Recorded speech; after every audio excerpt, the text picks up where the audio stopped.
Hey guys, how's it going? My name is Adam. Today I'm going to show you how to increase font size on Pinterest. As you can see right here, this is the Pinterest app for me. Just go back to your screen and go ahead to your app store Google Play, and what you're going to do here, you're going to just go ahead into looking for Pinterest. Just double check if the Pinterest app needs to be updated. If it does, just go ahead and get right on it, and if it doesn't, just go ahead to the next step. Now what I'm going to do, I'm going to just go back to your screen and go ahead to your general settings. In the general settings, you're going to just go ahead to your accessibility, right?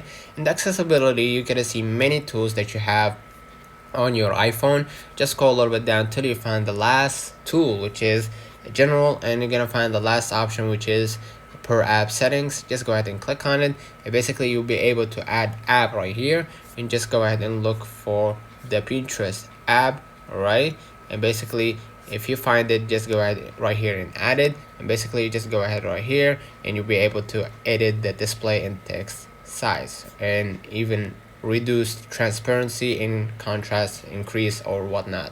Let me know in the comments if this video helped you. Don't forget to like and subscribe. Thank you for watching.